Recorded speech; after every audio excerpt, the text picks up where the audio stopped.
Hey there everybody.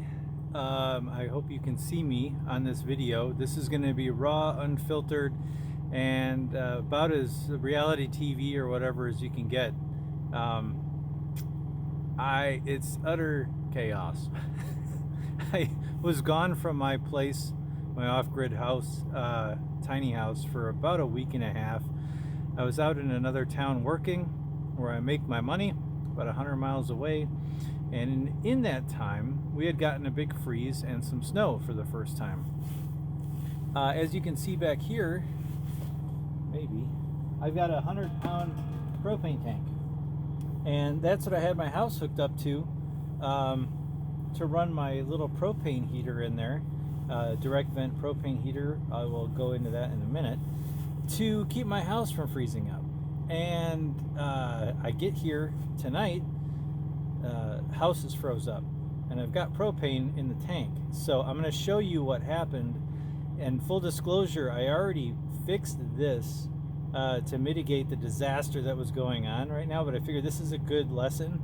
This is like a 4-pronged disaster, so we're going to go through this because there's other things that happen inside that I'm going to take you along with me on this journey of fixing this crap, hopefully. But this happens quite a bit because I just wound up helping my former wife at her place here in Alaska deal with the exact same issue with her propane regulator. So this is the regulator. This thing right here, where you can see this is the part that controls the pressure in the line. And you'll see it's just like a grill tank regulator. I think that's all I've got on mine, is the grill one. So I'm going to be in and out of frame here. Just bear with me. We're going to take this off. I'm going to take this side off first. No, I'm going to take this regulator off, and I'm going to show you what happened and how I fix it. But this is the first freeze of the season, and it's happened before, and I should know better. It should be part of the regular maintenance. So before the first freeze, pretty close to the first freeze, this should be done.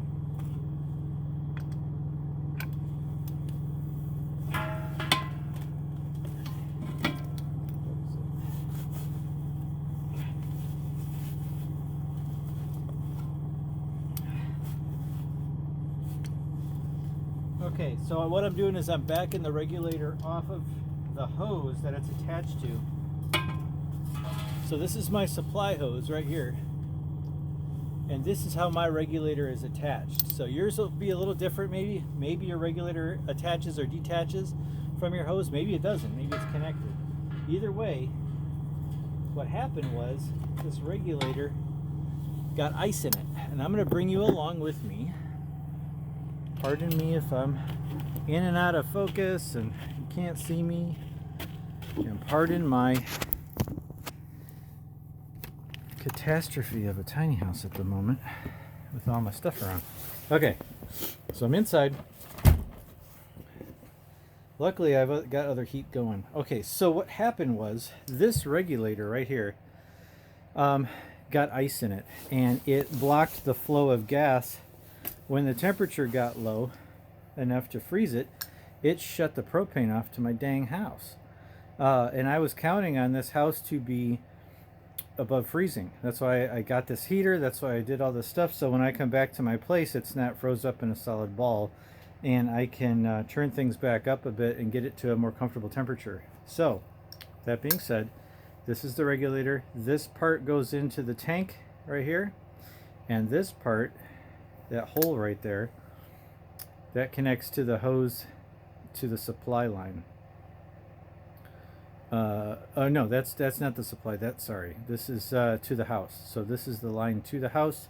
This is the part that goes to the tank. Okay, so I'm going to show you what I did. And you can use a heater. Hopefully you've got a heater, or if you're just in a vehicle, you come to your place and all you've got for heat is your vehicle that's running. You can put this on top of your engine to warm it up. You could put it on the dashboard of the vehicle and run the defroster to the window for a while. This is what I did. If you're going to use a little bit higher heat, watch out for the O-ring here.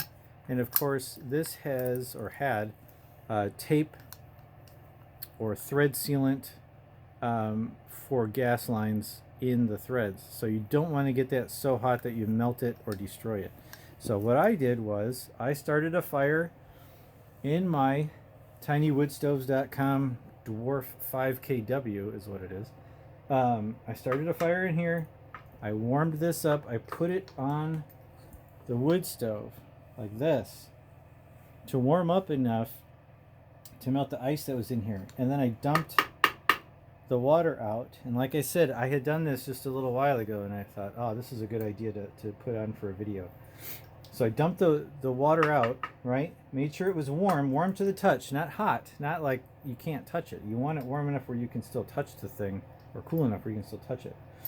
Okay, so melt the ice out of it, shake the ice out, and then what I did, and you want to only use this stuff. I haven't used other stuff, but I could imagine it could cause problems. WD-40, and it's going to look backwards because I've got the camera facing me so I can see if I'm in frame or not, because I'm sole photographer and everything on this one, so I need to be able to see myself. WD-40, not 040W or whatever it's coming up as. WD-40 only, and I've got only so many hands, so I'm going to set this down and I'm going to show you. I sprayed, how can we get this here? Okay, so I sprayed a spritz in here, and I move it around. I roll it around so the WD-40 gets all in there, and I shake it out, and I use a shop towel or a paper towel, kind of wipe the excess.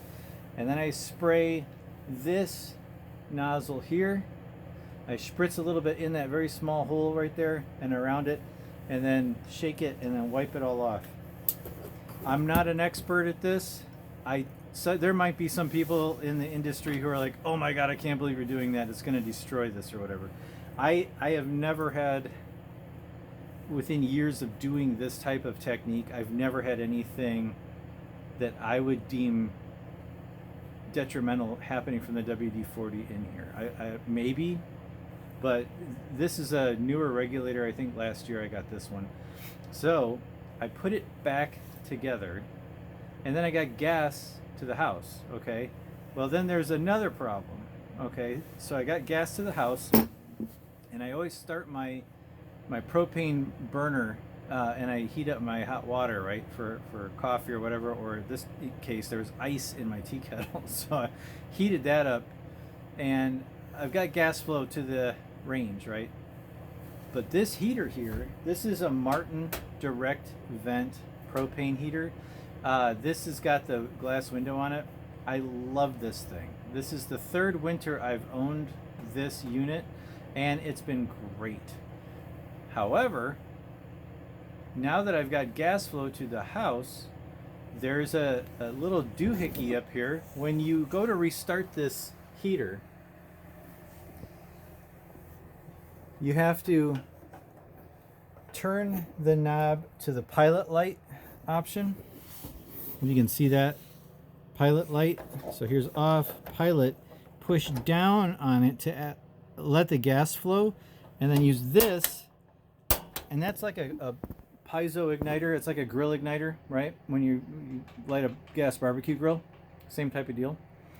And once it ignites, you keep pushing the knob down until the blue flame you see in the window is heating up a thermocoupling. And a thermocoupling is designed, and it's on all sorts of gas appliances, right?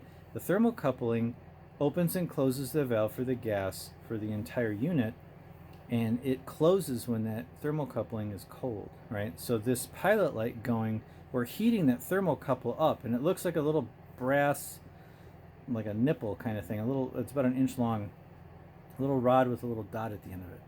And you're heating that up in order to expand the gas inside of it so it can open the gas valve, and it knows that it's supposed to be running, right?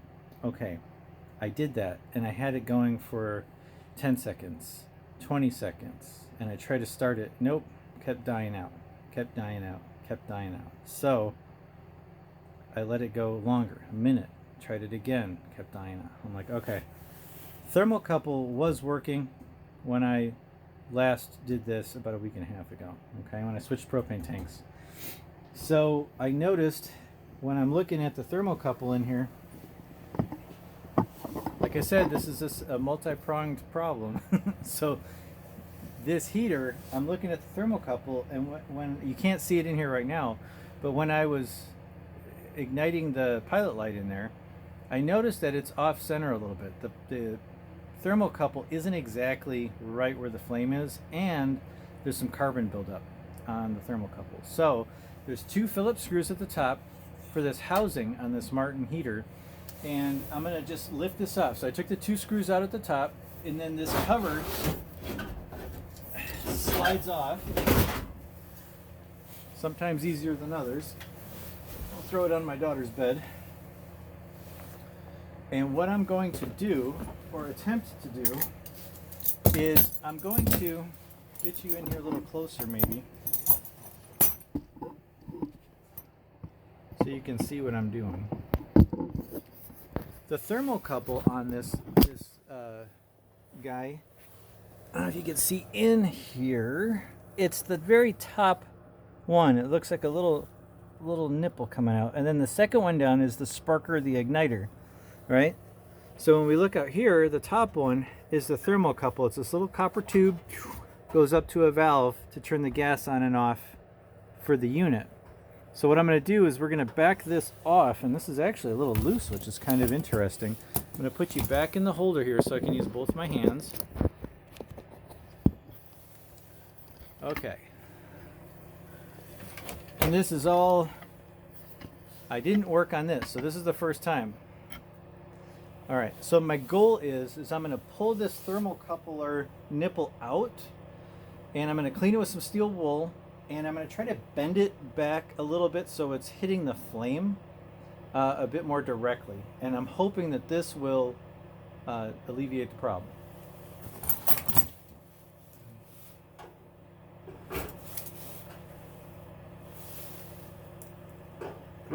This is interesting, is this thermocoupling coupler, or this little, what do they call these things? Fitting, we'll just call it a brass fitting, that holds this thermocoupler nipple in place.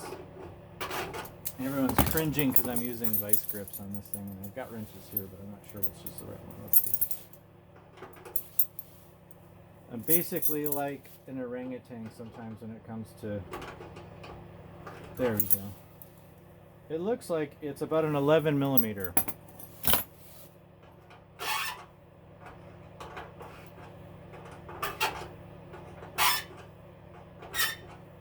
So I was saying this thing was loose when I just tried working on it, so I don't know if that has anything to do with it or not. And it looks like you can remove this window fairly easily. There's 3 Phillips screws, and there's a couple little nuts on these studs up here, and slide this tempered glass out. And I see there's some ash in there. There's some like soot or something, some buildup in here. So I will at some point get in there and maybe with a vacuum that out. Okay, so here's our thermocoupler, and I can feel the cold air coming out.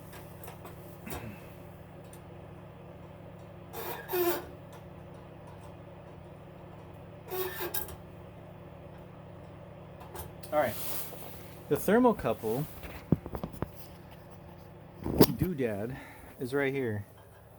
All right, can you see this?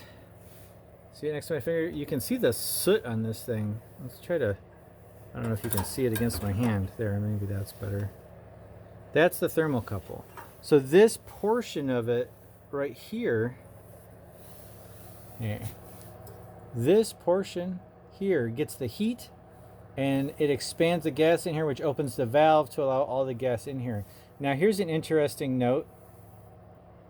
I'm feeling a lot of cold air coming through the port that I just opened. I'm going to put you back in the holder, audience. Thank you. All right, I noticed a lot of cold air coming out of here. So if there's that much cold air coming through my ventilation system, then no wonder this thing wasn't getting hot enough to open the valve. So I'm going to use some steel wool.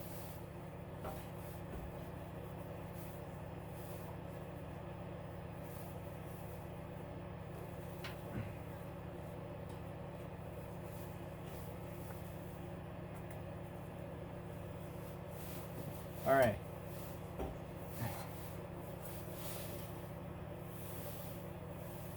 And I noticed when it was sitting in there, the thermocouple, if my hand's a thermocouple, and this is the flame. I'm doing it all backwards here. This is so ridiculous. There we go. The thermocouple was off of the flame slightly. So I'm going to try to bend it back over the flame area from the pilot light, which would be towards me, towards the front of the face of the unit. So I'm just going to go slightly, just a slight little bend. I don't want to break anything. Sometimes my fixes wind up causing me problems. I don't want that. But I do notice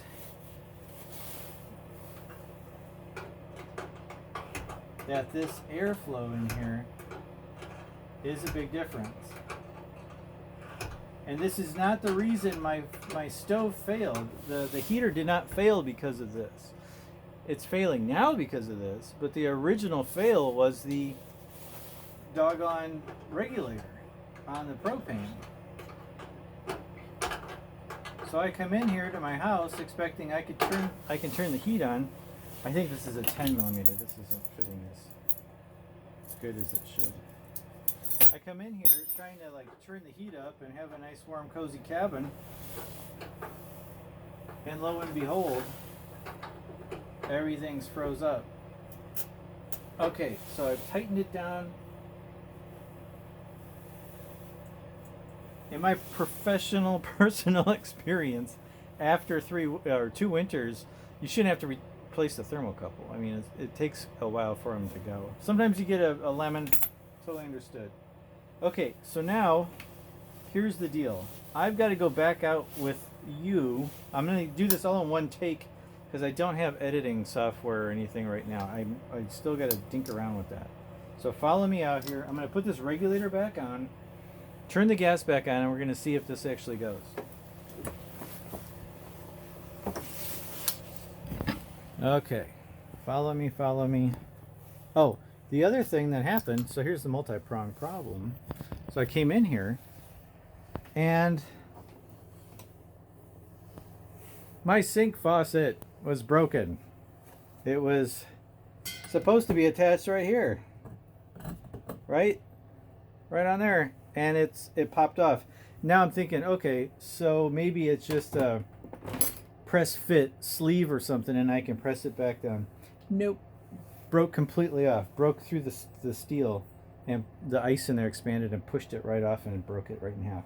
So now I got to see if I can sleeve it with a piece of copper or something. And as luck would have it, it is 2 different diameters inside. It's a different diameter from where it broke to where I need to attach it, so that makes it even more of a pain in the butt. Okay, so house froze up, heater's not working, house froze up, sink busted, the sink faucet busted. Luckily, so far, everything else seems okay. My 12-volt pump, here, you're going to have a good behind-the-scenes, unedited version of any of this stuff. Okay, so this is a Seaflow professional grade pump, water pressure pump, right? 12 volts. I put the heater on it. I'm running my generator right now to get extra heat in here, and I'm running a little space heater off my generator.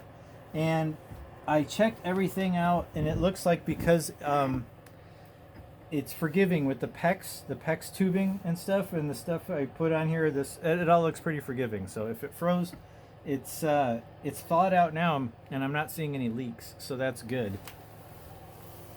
I was worried about that pump, but that's a nice thicker pump. It seems to be more heavy duty, and hopefully it'll be all right.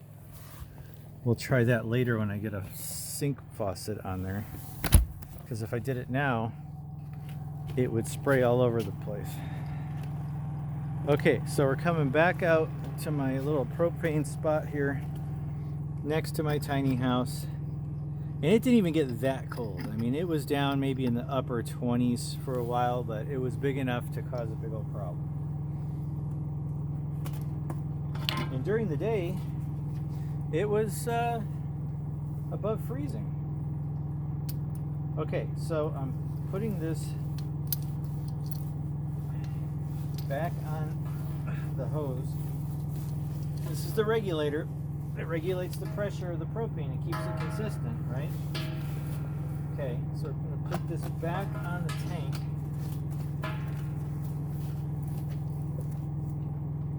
And it is below freezing right now. Not by much. It's I think it's like 29 degrees Fahrenheit. For all you folks maybe watching using the metric system, 29 degrees Fahrenheit, but I'm sure you can figure that out. All right, so we're going to put this on.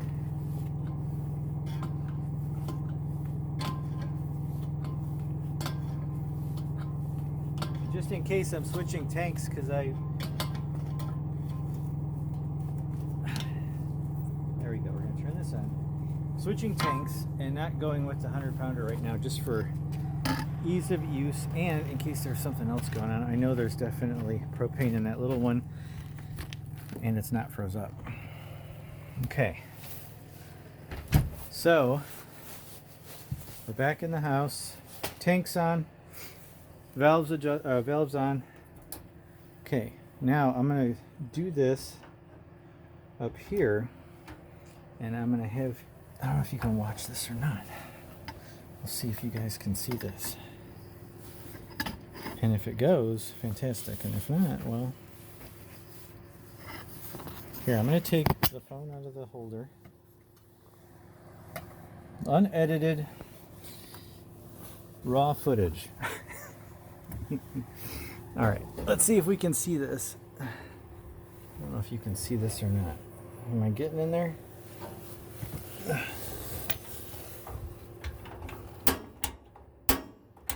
Ooh, there we go. Much nicer. Can you see the blue flame in there? Okay, so I'm holding down the button right now. I'm holding down the button. The only thing I did was pull the thermocoupling end out, polish it with some steel wool, bend it back. I can't even see where it's at. Okay, yeah, it's right in the middle of the flame now. Right in the middle of the flame. It's right at the top of the first blue flame, the one on top there, if you can see it. I don't know if you can see that or not. Now I'm going to take my finger off of the ignition button, which forces the gas through. We'll see if it stays. Oh, and it does. Okay, my hand is off. So now I'm going to turn it on. And there we go, we have ignition. Hot diggity damn. Every now and again. All right, so this is my first time doing that on the Martin heater. So if you got a Martin heater and it's doing that, do try that. I guess. I'm going to take this plate off at some point and I'll clean that out. Maybe I'll do a little video on that and a little maintenance. So that's it for right now. Strongbow off the grid, but this is like legit oh shit moment coming into the house. I don't know if you want to see me try to fix this faucet or not. That might be a lot of cussing and crying, so I don't know, we'll see. Or I may just have to bite the bullet and go buy a new one and try to fix it at some other time. So until then, do everything you can to learn skills, get tools, stay free, and yeah, when I get back to you, I'll get back to you, I guess. It's very unprofessional of me to say it like that, but I guess I'm not very professional. All right, signing off. Bye.